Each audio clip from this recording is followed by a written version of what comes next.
Hello and welcome to Opening Bars. It may not seem like it, but if you've diligently progressed through the first 13 lessons of opening bars, you will have been introduced, or in some cases reintroduced, to a sizable number of musical concepts and constructions, far more than you might even realize. I thought what I might do now is to provide a summary review of these tutorials following the sequence that I use for every lesson, which is to progress through notation, harmony, rhythm, technique, and enrichment perspectives. Okay, so let's just jump right in.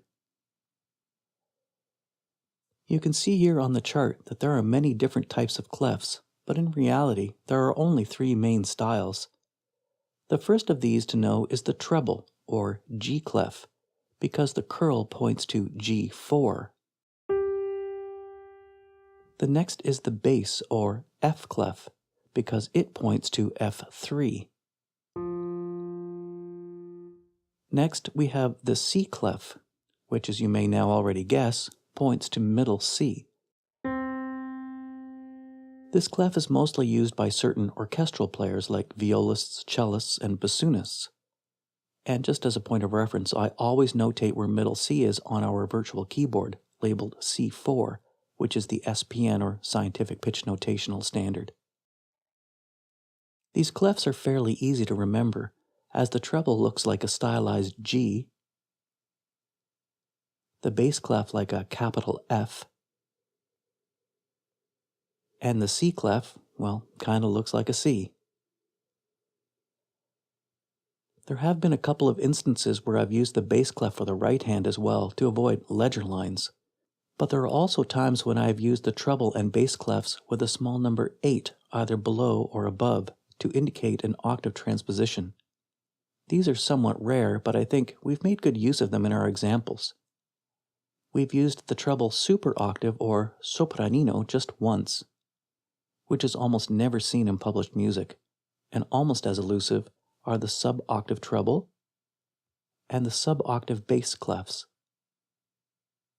In addition, you've also seen what are known as courtesy clefs, slightly smaller versions of the opening bar notation to indicate that a changing clef follows in the succeeding measure.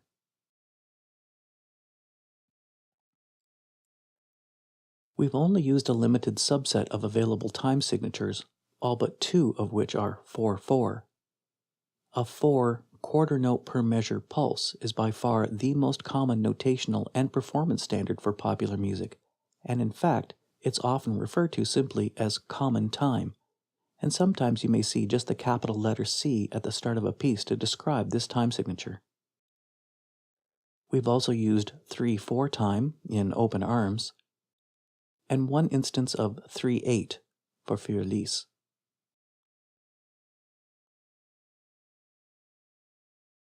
We've used a number of key signatures already as well, but as you can see here, certainly not all of them.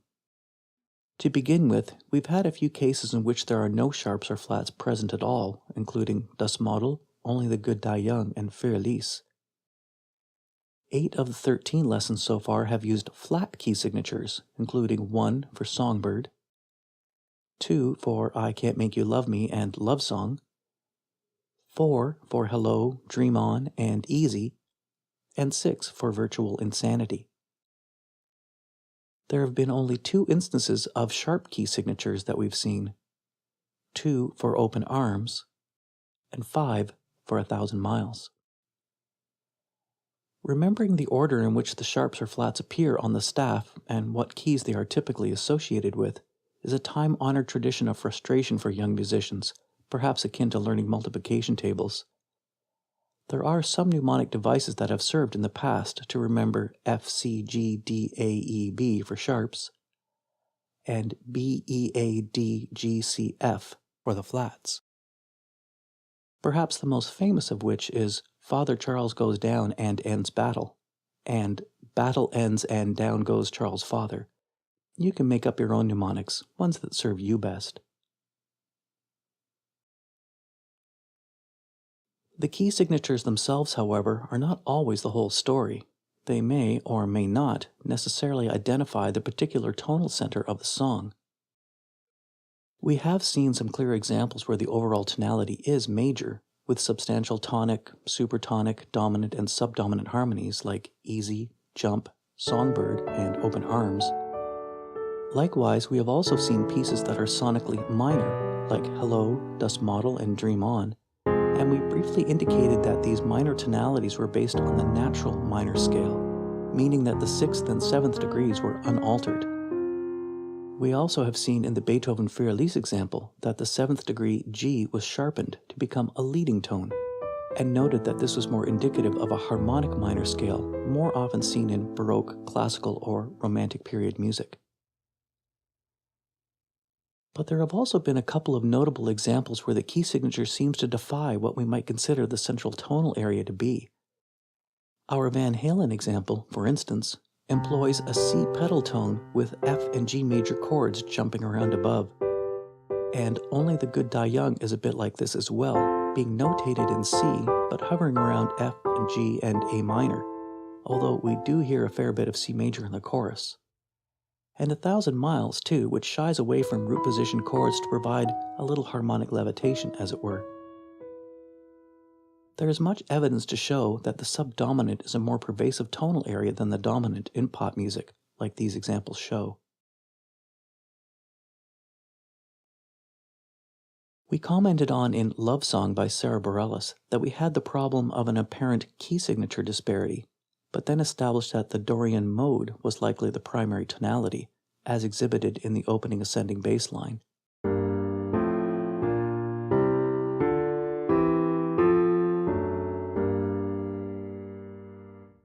If we consider the modes listed here, I suppose that we could classify anything with a major tonality, encompassing a major scale, the Ionian mode, but nobody really says that.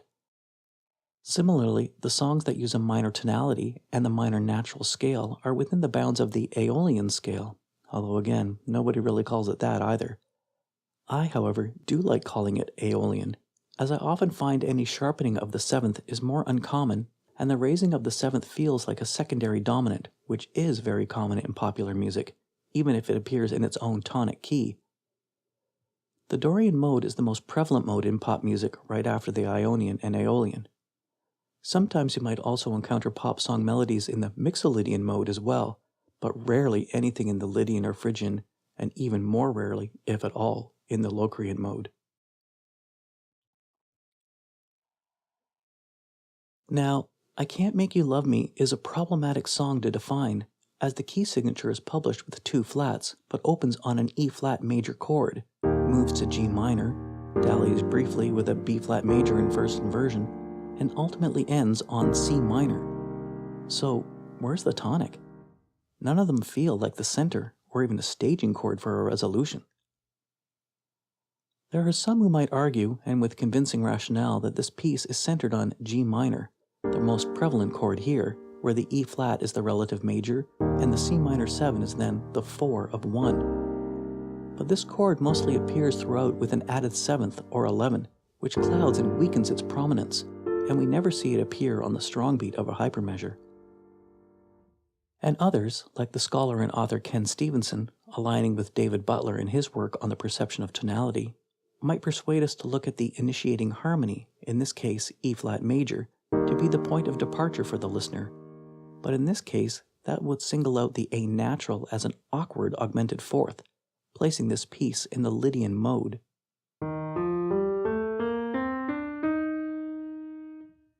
But you know, I've sung a lot of chant in mode 4, and I just don't hear that sonority in the melody here.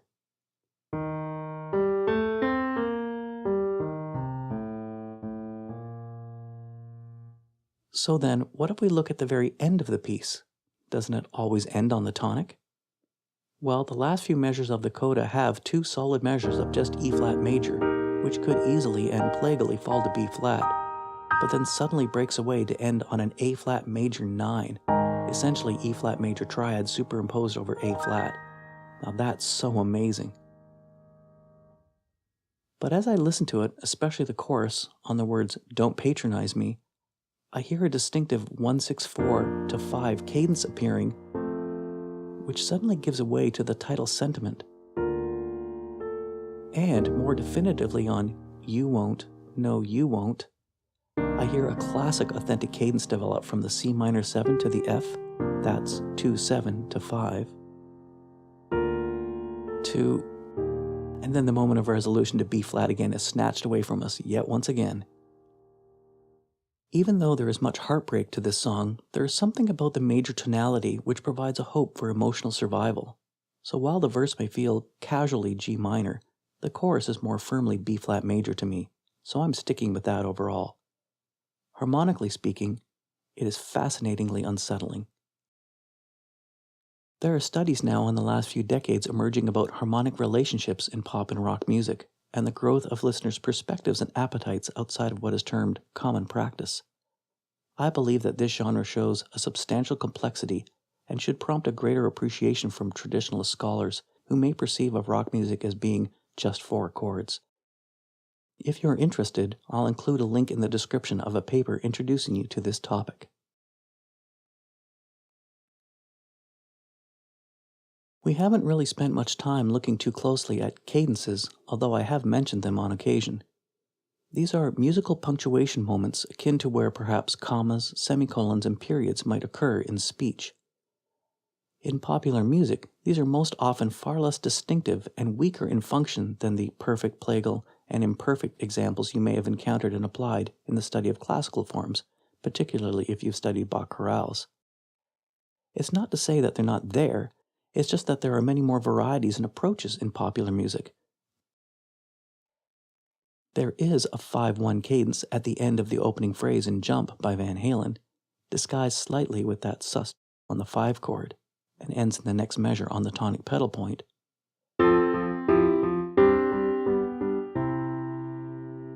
And a perfect cadence in Love Song with the 5 chord approaching the tonic in its first inversion.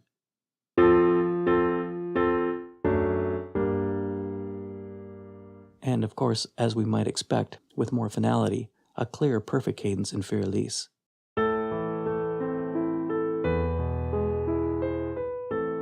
There's also a plagal, or 4-1 cadence in Open Arms by Journey, coming at the end of the hypermeasure introduction as the vocal comes in.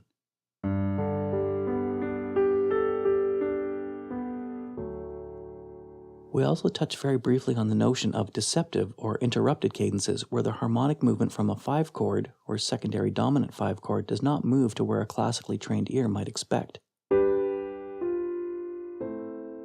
More interestingly, in songs like Hello by Adele, we see even more unconventional approaches, like the flat 6-1.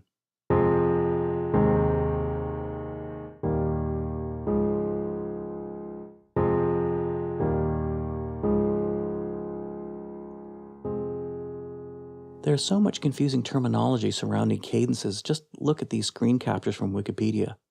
So I may forgo too much detailed technical labeling of cadences in our lessons to remain focused on musical purpose.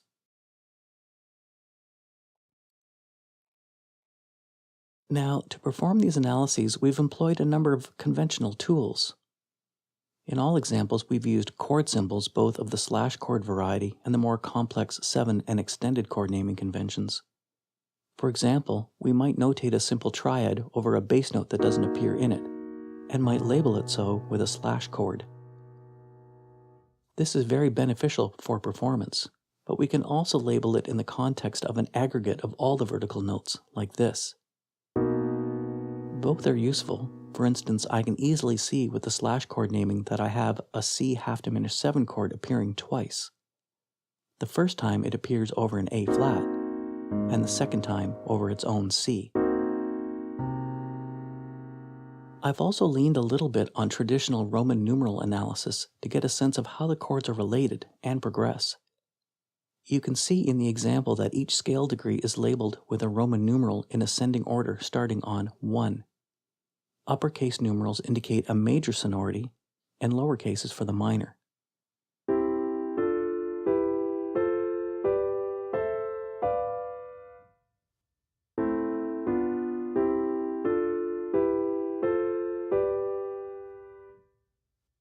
Note the 2 instances where a diminished chord happens naturally on the 7th degree of the major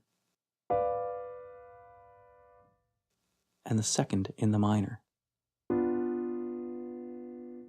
While this approach is not always completely helpful in our understanding in popular music, it is useful knowing when it helps and when it does not, and provides an interesting bridge from classic theory to current practice. We've also touched upon the use of non-harmonic tones, passing tones, accented chromatic passing tones, passing chords, escape tones, and appoggiaturas. Let's look at some rhythmic concepts now. At the most basic level, we have notated whole, half, quarter, eighth, 16th, and 32nd notes, as well as their rest counterparts, up to the 16th.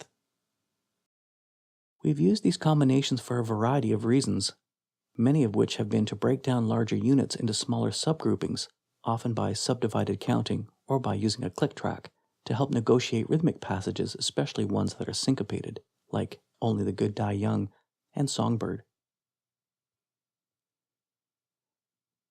We have also noted, in brief, a host of other sundry musical notations, including sharps, flats, and naturals, pedaling, accents, grace notes, ledger lines, and dynamics like pianissimo, mezzo piano, mezzo forte, and forte, crescendos and decrescendos, and other musical ideas such as suspensions, pedal points, some Italian terms like legato and poco moto, and a full gamut of triads, seventh, and extended chords in all of their inversions.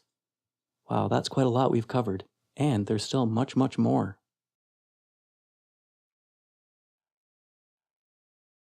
These opening bars have also provided opportunities to look at some aspects of piano technique, most notably the use of the damper or sustain pedal, like in Songbird and Dream On, chord weightings in both full and arpeggiated versions, like in Hello, Jump, and Dream On, advanced fingering considerations, like in 1,000 Miles and Für Elise, articulation in Das Model and Dream On, and executing triplets in the shuffle rhythm, as in Love Song. These lessons have also been somewhat interwoven with areas for enrichment to help foster musical growth and overall musicianship. More specifically, we've looked at transposing low-register songs into higher keys, like Hello, or transposing into lower keys for older singers, like for Billy Joel in Only the Good Die Young. We've worked on building independence between the right hand and left hand in Das Model, and studied playing exterior and interior melodies in a single hand, like in I Can't Make You Love Me.